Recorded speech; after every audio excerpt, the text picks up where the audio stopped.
claramente o ministro Moraes dizendo, quando você me monitorava, ou quando eu estava sendo monitorado, imagina só um juiz que é vítima e também julga. Isso é constrangedor para o direito. As declarações do presidente Lula sobre tudo isso que está acontecendo, tudo isso que estamos vendo, porque o presidente Lula declarou, sugeriu a prisão de Bolsonaro se a denúncia contra ele for comprovada. Lula afirmou que, abre aspas, se for provado, só tem uma saída, dois pontos, ser preso, fecha aspas. Lula afirmou que Bolsonaro deve ser preso se as acusações, então, forem comprovadas. O presidente comentou sobre o suposto plano de atentado contra as autoridades, uma declaração que foi feita em uma entrevista à Rádio Tupi nesta quinta-feira. Lula disse que os pedidos de anistia são a forma de autocondenação. E a denúncia da PGR ainda será analisada pelo STF para aceitar ou rejeitar as acusações. Mas para o presidente Lula já temos uma condenação. Vamos ouvir o Lula e depois Jorge Serrão. O que eu vi pela denúncia que foi publicada ontem é que é grave, é muito grave. Outro dia eu estava dizendo que o Partido Comunista Brasileiro, sabe, foi perseguido durante quase 50 anos sem ter feito 10% do que a equipe do ex-presidente tentou fazer nesse país. Se for provado a denúncia feita pelo Procurador-Geral da tentativa de golpe, da participação do ex-presidente do escalão de primeiro grau dele, o primeiro escalão dele, na tentativa de morte de um ministro da Suprema Corte Eleitoral, na tentativa de assassinato de um presidente da República e de um vice-presidente, é uma coisa extremamente grave. Eu tenho certeza que, se for provado, ele só tem uma saída, ser preso. Ele quem participou dessa quadrilha que estava não tentando governar, mas tentando tomar conta do país como se fosse propriedade privada. Obviamente que eu acho que eles terão o direito de se defender, terão o direito de dizer que é mentira, mas se for provado, não tem outra solução senão ser condenado. Jorge Serrão, primeiramente eu queria só relembrar para o nosso público que o presidente Lula se confirma um profundo ignorante da história brasileira, porque a intentona comunista não era exatamente 10%, mas era movimento de guerrilha armada que aterrorizou boa parte do Brasil por anos. Então, assim, foi uma coluna armada dentro do Brasil. Então, acho que eu convidaria o presidente a estudar um pouco mais da história do país. Jorge Serrão, sua opinião sobre essas declarações de Lula, sobre essa inversão do processo, né, essa inversão sobre o direito de defesa, na verdade, a obrigação de provar que não se fez nada, a prova leonina, a prova diabólica, aliás, né? Sua opinião sobre as declarações de Lula? Lula é um mitomaníaco e um ignorante absoluto sobre a história do Brasil. O comunismo aqui no Brasil fez mortes, fez perseguições, cometeu justiçamentos. Então, Lula, você está absolutamente errado do que você falou. Segundo ponto, quando você critica a anistia, você devia cometer um harakiri. Porque você é anistiado político, recebe em torno de R$6.000 desde o ano de 1993. Então, como é que você, que é um anistiado, pode ser contra a anistia? É muita cara de pau, para dizer o mínimo. Sobre essa questão da tentativa de assassinato ao ministro Alexandre, a você e ao Geraldo Alckmin, Lula, não é possível que você possa acreditar numa idiotice completa dessa. E que Bolsonaro tenha sido o cara que mandou fazer isso. Você é completamente sem noção em tentar jogar essa ideia. Mas você está fazendo o quê? Você é o fantoche supremo sentado na cadeira do Palácio do Planalto e que dorme no Palácio da Alvorada. Então você precisa ser aí o sustentador da mentira, já que você também é um mitomaníaco, para poder se manter no poder, porque você foi colocado ali para cumprir a missão de justificar a derrota do Bolsonaro, que o sistema de poder não engoliu. Esse é o ponto. E agora tem um impasse bacana, o sistema de poder não quer saber de você, não quer saber do Bolsonaro e vai inventar uma candidatura de centro para ocupar o espaço. Então o Brasil é algo absolutamente surreal. Mas Lula se supera a cada segundo falando besteira. Dessa vez ele tirou até o chapéuzinho para falar mais besteira. A gente estava desconfiado que era o chapéu que estava gerando o besterol de Lula. Não, sem chapéu ele também fala besteira. Parece que o problema é falta de cérebro ou mau funcionamento do cérebro dele. Ou então uma outra hipótese também bastante plausível, que o cinismo do presidente seja muito maior do que qualquer outra coisa e domine completamente o seu raciocínio obtuso. Essa da anistia é imperdoável. essa de você acreditar nessa tentativa de assassinato também é algo totalmente absurdo. E a justificativa, o papo furado mentiroso de que houve tentativa de golpe de Estado para a tomada do poder, Lula, sem ninguém nos palácios, o poder a ser tomado por quem? Não tinha ninguém com arma na Praça dos Três Poderes. Eu insisto, o 8 de janeiro foi provocado pelo comandante-em-chefe das Forças Armadas do Brasil, Luiz Inácio Lula da Silva. Se ele tivesse ordenado ao Exército que aquela Praça dos Três Poderes tivesse sido ocupada, nada teria acontecido. Então, Lula, toma a tenência. Nota -13 para você. E o PT está tentando transformar o julgamento de Bolsonaro em um espetáculo mediático. O partido pediu ao STF para transmitir a sessão que já é exibida pela TV Justiça, solicitando credenciamento para poder retransmitir o julgamento da suposta tentativa de golpe. O pedido foi enviado ao presidente do STF, mesmo com a transmissão já garantida. O partido ignora que as sessões são transmitidas pela TV Justiça e pelo YouTube, né, e esse ofício revela a tentativa de transformar esse julgamento em um palanque político. Doutor Marcília, na sua opinião, na verdade, isso não poderia ser um gol contra, porque se de um lado é uma espetacularização desse julgamento, do outro a gente veria as declarações, né, os votos, os raciocínios e as palavras dos ministros que deverão defender um defensável. E acredito eu, me corrija se estou enganado, alguém vai se perguntar se vai querer passar essa vergonha em Mundo Visão. Tanto que o próprio ministro Alexandre de Moraes queria manter isso, vamos dizer assim, nas secretas câmeras da primeira turma, né, do STF. Na sua opinião, uma transmissão ao vivo para o maior número de pessoas possíveis desse processo não inibiria excessos por parte dos ministros? Exatamente. Com certeza. É perfeito o seu raciocínio. É isso, né? Quer dizer, a gente vai ter um espetáculo ridículo nesse julgamento. É um julgamento de cartas marcadas.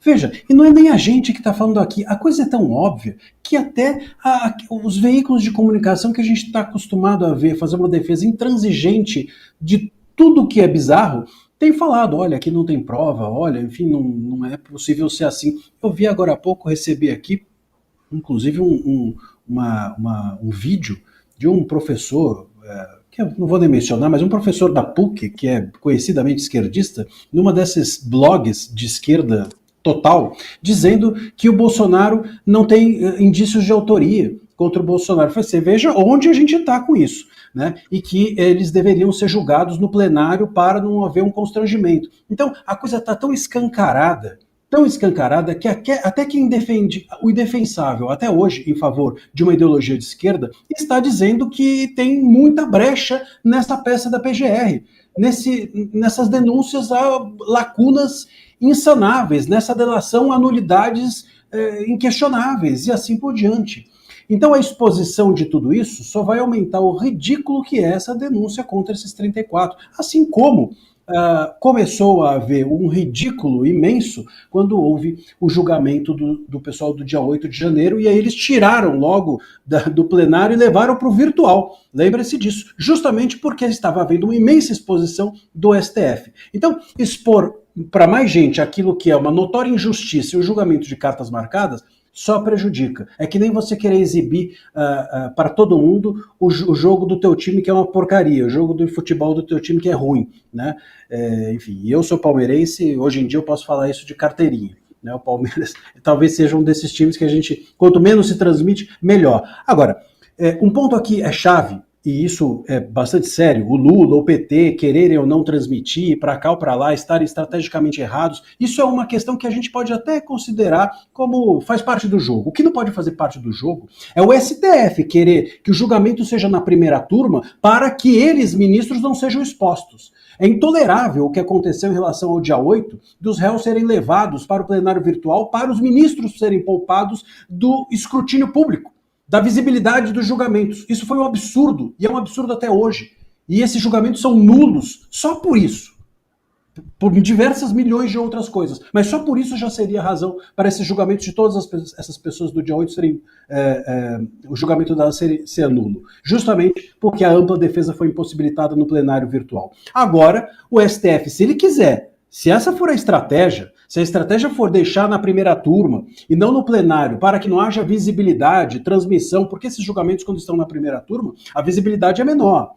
A possibilidade de exposição é menor, claro, todos os ministros julgando é uma coisa, meia dúzia é outra. Se essa for a estratégia do STF, aí a coisa é mais embaixo. Enquanto o PT erra na estratégia ou acerta, bom, faz parte do jogo, repito. O PT está acostumado a errar. O Lula fala bobagem o dia inteiro. Acaba de dizer essas bobagens, fica o dia inteiro dizendo, olha, se ele for condenado, ele vai ser preso. Não tem outra saída, vai ser preso. Se tem uma coisa que o Lula devia saber, é que tem uma saída para condenado não ser preso. Ele é o próprio exemplo vivo de que, ou como tem saída nesse país para condenado não ser preso.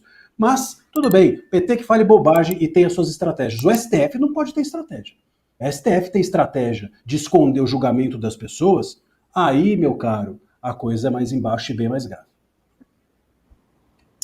E eu queria perguntar também para o deputado sobre essa questão e qual a opinião do senhor sobre a possibilidade do julgamento ser transmitido ao vivo pela TV Justiça e, eventualmente, por outras emissoras. Em primeiro lugar, Carlos, ninguém assiste a TV PT, né? Aquilo ali com certeza foi criado para desviar recurso. Então a gente não tem a menor sombra de dúvida disso. Quando o PT usa dinheiro público para criar uma TV, a gente já sabe para que é. Deve ter um monte de sanguessuga lá dentro, recebendo dinheiro público para fazer absolutamente nada. Então, mais ou menos, eles querem transmitir, é mais ou menos que querer fazer uma propaganda, porque realmente eles estão fora da realidade. Esses dias saiu uma notícia que eu achei muito curiosa, que o briefing que é passado, né, pro presidente Lula, as notícias, as fontes de notícias do país, elas são todas da extrema esquerda, da mídia de extrema esquerda. E eles vivem nessa bolha, e aí quando vem um Datafolha, que até ontem, sinceramente, com erros gravíssimos pró-esquerda, trouxe uma pesquisa onde diz que o Lula tem somente 24% de aprovação. 3, 4 dias depois vem o Paraná Pesquisa e confirma, dando só 28% de aprovação. Eles não entendem onde é que estão essas pessoas que odeiam o governo.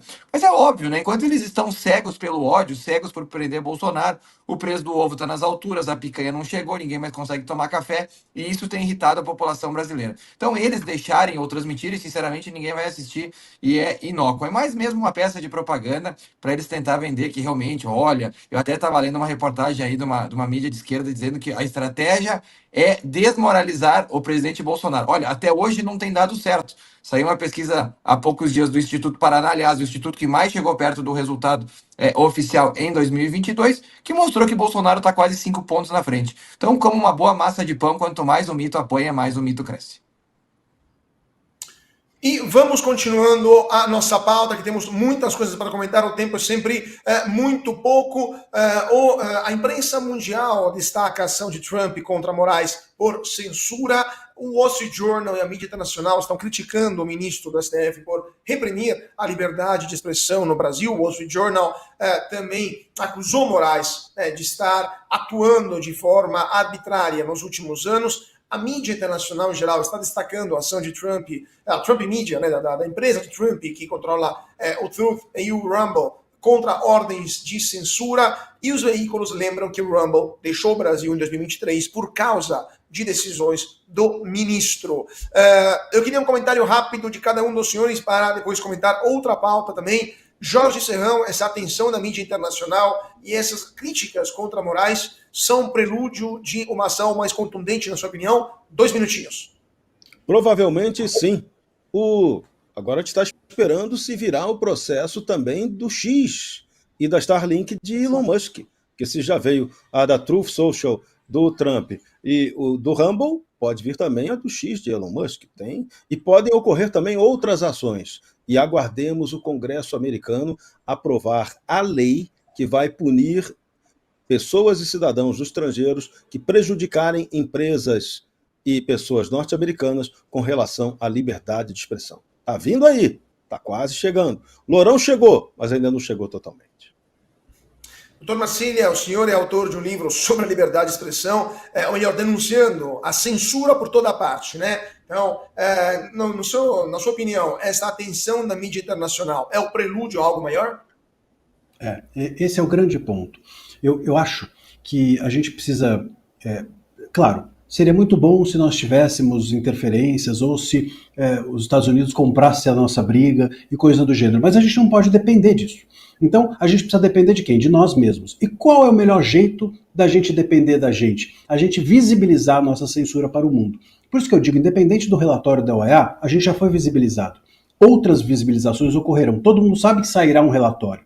E se sair um relatório ruim, a gente tem como combater esse relatório e chamar atenção de novo. Então, a visibilidade internacional é o mais importante. O que se tem feito nos últimos 6 anos dentro do Brasil é dizer que censura é coisa de reclamação da direita, é coisa de reclamação de oposição e assim por diante, é coisa de uma mídia bolsonarista, enfim, coisas do gênero. Quando isso vai lá para fora, isso pauta todos os veículos nacionais. Eles não podem, por exemplo, quando sai no New York Times, no Wall Street Journal, não dá para você evitar de comentar que o Brasil está nesses jornais. E aí todo mundo tem que falar.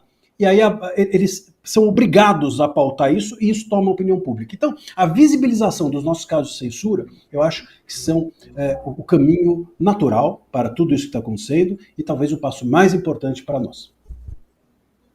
Deputado, sua opinião sobre isso? Eu só queria, antes de passar a palavra ao senhor, queria pegar um gancho daquilo que o doutor Marcília falou, que até a mídia no Brasil começa a criticar algumas coisas, né? Vamos dar uma olhada na manchete da Folha, por exemplo, a manchete sobre essa denúncia contra o ex-presidente Bolsonaro. A Folha de São Paulo disse que, abre aspas, PGR diz que Bolsonaro concordou com o plano para matar Lula, mas não comprova. Então, esse é o título da Folha. Só queria lembrar também para o nosso público que a Folha, poucas horas depois, mudou o título. Vamos ver o título atualizado, porque a Folha manteve a primeira parte, mas disse, PGR diz que Bolsonaro concordou com o plano para matar Lula, mas só indica elementos frágeis. Então, evidentemente, antes era um título sem Pix, agora é título com Pix. Deputado, sua opinião sobre essa tensão também na mídia internacional?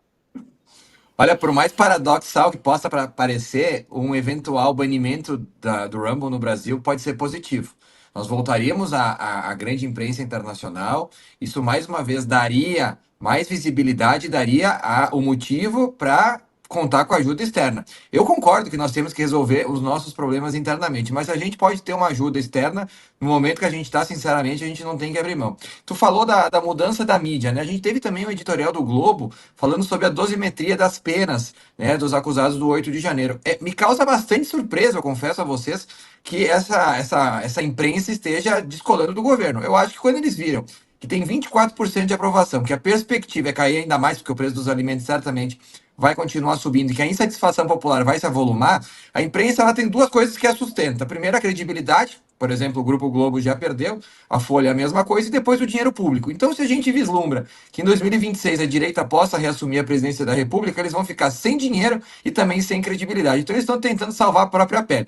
No fim, quem vai ficar nesse barco sozinho, ao que parece, é Alexandre de Moraes, que cada vez tem menos aliados. Não nos esqueçamos que a própria Globo News já pulou do barco, que o próprio Felipe Neto já pulou do barco, e essa última semana o próprio Cacai pulou do barco. Então, assim, sem credibilidade ninguém recebe, sem audiência ninguém recebe. E parece que esses grandes grupos de comunicação estão se atentando a isso. Pois é, né? Lembrando que quando o barco afunda, os primeiros que pulam, a gente sabe quais animaizinhos são, né? Nesse momento, 21... Opa, por favor, doutor. Não, só uma coisa, será que o Cacai pulou do barco de sunga ou não? Fica aqui a dúvida. De bermuda? Depende, se era o barco do STF, já sabemos a resposta. Não, porque a Procuradoria-Geral da República apresentou na noite da terça-feira uma denúncia contra o ex-presidente Jair Bolsonaro, mas essa denúncia, agora que os documentos estão sendo analisados com calma, vai além do relatório da Polícia Federal. O Paulo Gonet, procurador-geral da República, acusa o ex-presidente Bolsonaro de crimes que nem a Polícia Federal incluiu no indiciamento, atribui a Bolsonaro crimes do dia 8 de janeiro, sem que a Polícia Federal tivesse feito essa ligação, e o procurador usou mensagens de WhatsApp apenas como base para suposto plano de assassinato do ministro Alexandre de Moraes e de outros líderes políticos, como, por exemplo, o presidente Lula.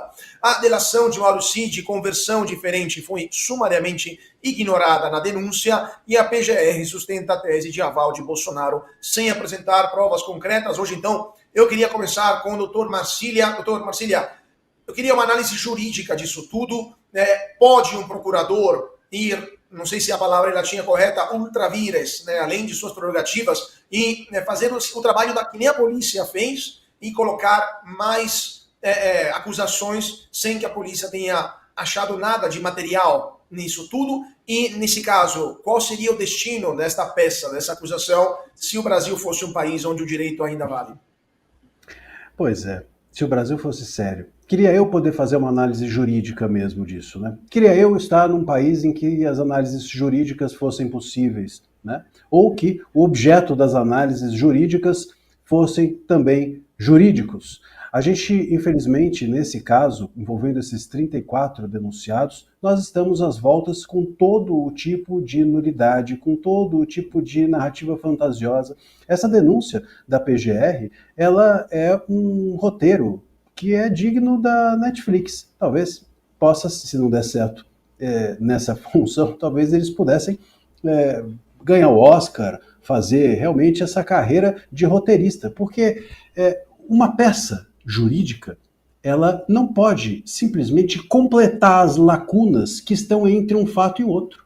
Uma peça jurídica, uma peça da PGR, ela precisa pegar as investigações da Polícia Federal e retratar as investigações e dar a essas investigações um nome de crimes, de delitos. Muito bem, esse é um primeiro passo. Isso já não foi feito. Então, as investigações foram uma e o que está na peça da PGR é outra coisa. Então isso já começa errado aí.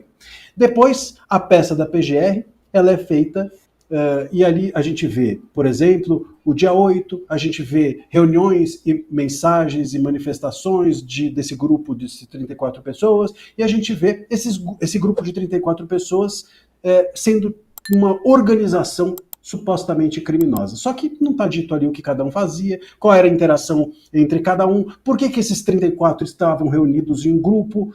Não há nenhuma individualização de conduta, nenhuma individualização de função. E tudo isso precisa ser colado, a cola entre os fatos investigados, o direito que vai ser posto na peça da PGR e aquilo que vai ser levado a julgamento. Entre tudo isso precisa ter uma pequenina coisa que talvez tenha sido esquecida: prova. As provas precisam ser a cola disso tudo. E não há as provas. Não há. Essas provas hoje estão dependendo única e exclusivamente de uma delação do Mauro Cid, que é outra coisa que é nula, porque a gente viu hoje vídeos divulgados claramente que o Mauro Cid foi constrangido. Aliás, não só o Mauro Cid, todos nós ficamos constrangidos de ver aquilo. Né? Claramente, o ministro Moraes dizendo: quando você me monitorava, ou quando eu estava sendo monitorado, imagina só um juiz que é vítima e também julga. Isso é constrangedor para o direito, não apenas para o Mauro Cid. Então, diante de todo esse cenário, é muito difícil fazer uma análise jurídica, porque há muito pouco de jurídico nisso tudo. Né? E, lamentavelmente, a gente sabe que isso vai adiante por política, que vai ser julgado, que essa denúncia vai ser aceita, e que isso vai seguir adiante, sendo julgado, inclusive, para a primeira turma, sendo que isso deveria ser julgado pelo plenário. Olha só, se há uma relação entre esses 34 e o dia 8, como é que os caras do dia 8 podem ser julgados no plenário e eles vão ser julgados pela primeira turma do STF? Se o dia 8 foi um braço, e se essas 34 pessoas eram mandantes do dia 8, como é que você julga parte de uma operação por certos juízes e parte da operação por outros juízes? Isso não faz o menor sentido. O menor sentido. Isso tudo é nulo. Isso tudo é fantasioso. Eu tenho dito que a gente está diante de uma certa teoria da conspiração do Estado. É como se fosse a terra plana do judiciário. Não faz sentido. Os fatos existiram. Então, teve mensagem, teve reunião, teve manifestação em rede social. Muito bem, esses fatos estão lá. Agora, isso não significa que houve um golpe ou que se tentou dar um golpe. Esses fatos precisam estar colados por provas e essas provas precisam ter resultado em um início de uma execução de golpe de Estado. Ah, mas foram monitoradas autoridades. Foram monitoradas autoridades, isso é um delito em si. Então, é stalker. Isso daí é desvio de finalidade se o servidor público é quem fez esse monitoramento. Ah, mas houve... Bom, isso que houve tem que ser punido em si. Agora, houve o início de um golpe? Não. Aí algumas pessoas vão dizer assim: ah, mas o golpe, se fosse consumado, não tinha como punir depois. Não estou falando que deveria ser consumado. O golpe precisa ser iniciado. Entre a consumação e o início de um golpe, A consumação pode ser punida e o início também. O que não pode ser punido é a suposta intenção de um golpe, é o suposto planejamento de um golpe. Nada disso é crime. Você cogitar ou você se reunir, ainda que com a intenção de cometer um crime, isso não é crime. Isso é liberdade. E a gente no país está punindo todas as liberdades. Qual sobrará, Carlos? Pois é, qual sobrará, doutor? Antes de passar a palavra para os nossos comentaristas, uma liberdade acho que sobrou por parte do PGR, aquela de assassinar o português, né? Porque eu queria mostrar também que nessas 270 páginas o cara conseguiu entuchar também erros de português. Eu que sou italiano, inclusive, né, fiquei olhando para isso. Vamos dar uma olhada, não sei se a nossa produção consegue mostrar que nesse documento o Paulo Gonet, procurador-geral da República, escreveu ultraje com G. Então, o famoso ultraje a rigor, né? O famoso grupo com G. Então, assim, esse é o nível da coisa. Eles querem prender pessoas, não sabem nem escrever português. É o terraplanismo do judiciário, Jorge Serrão, esta peça de acusação, e para onde está indo o judiciário brasileiro? É pior do que isso. Tudo isso que está acontecendo me lembra muito a história da humanidade. O que aconteceu na década de 40, 50, em 2 lugares. Na Alemanha e na União Soviética. Então, é só olhar lá, esses 2 espaços foram locais de perversão do direito. O que está acontecendo no Brasil hoje é algo absolutamente surreal. Primeiro ponto, está havendo uma acusação sobre algo que não houve. Não houve tentativa de golpe de Estado para a tomada do poder, ponto. Acaba a história aí. E talvez essa seja a saída, porque em vez de lutar-se pela anistia, talvez tenha que se lutar pela anulação. A palavra não é anistia, é anulação de tudo isso que está sendo decidido agora. Está tudo eivado de erro, equívoco, mentira factual e história. Prova. Cadê a prova dos tais crimes cometidos? Não tem. Tenta-se estabelecer uma relação vai e vem entre o 8 de janeiro e quem planejou o fim do governo Jair Bolsonaro. E aí puxa o 8 de janeiro, puxa o fim para justificar a intenção inicial. E esse tipo de relação é fantasia absoluta, é criação de narrativa. Fica muito bonito para um filme de ficção de péssima qualidade, mas para o trato do direito isso é uma tragédia. Então, esse 8 de janeiro, que a gente tem que deixar bem claro, o culpado por ele só tem um, chama-se Luiz Inácio Lula da Silva. Se ele tivesse colocado o exército na Praça dos Três Poderes para impedir que ela fosse ocupada, não aconteceria manifestação. Ela já estava gradeada. Então, esse é o primeiro ponto que tem que ser tocado. Segundo, dia 12 de dezembro de 2022, no dia em que Lula foi diplomado, aconteceu uma arruaça em Brasília, e nela o então Flávio Dino, senador eleito, futuro ministro da Justiça, futuro ministro do Supremo Tribunal Federal, já disse naquele dia que os bolsonaristas promoveram uma tentativa de golpe de Estado para a tomada do poder, tentando criar um clima de arruaça para impedir a posse do presidente Lula. Essa tese aconteceu no dia 8. E depois, no dia 9, a consagração de toda a loucura, com o Exército cometendo o dia da perfídia, prendendo pessoas inocentes que estavam só na porta dos quartéis, fazendo reivindicações. Não vale discutir o mérito se a reivindicação era infrutífera, se era correta, se tinha base legal ou não, se era justa ou não. O ponto é, o Exército traiu o povo brasileiro e por isso está com o filme queimado. Da mesma forma como o ministro Marco Aurélio de Mello tem reafirmado o tempo todo, o Supremo Tribunal Federal não poderia ter julgado nada disso, porque ali não havia gente com foro de prerrogativa de função. Nesses indiciados aí tem um com foro de prerrogativa de função, que é o deputado federal Alexandre Ramagem. Isso não basta para fazer o Supremo ser o julgador da história. E pior ainda, como lembrou o Marcílio ainda agora, querer que esse julgamento aconteça na primeira turma do Supremo e não no plenário do Supremo Tribunal Federal. Não podia ser nem no plenário, nem na primeira turma, nem em lugar nenhum. Isso tinha que estar na primeira instância. O Supremo seria quem iria avaliar o que aconteceu, se houve algum erro, alguma inconstitucionalidade, no final das contas. Então estamos em uma loucura jurídica, só que no manicômio moramos nós. Esse é o problema. Você precisa assistir o melhor canal de notícias do Brasil. O programa que fala de tudo, que deixa você informado sobre tudo o que acontece no Brasil e no mundo. ao vivo, todos os dias no YouTube. Clique aqui e se inscreva.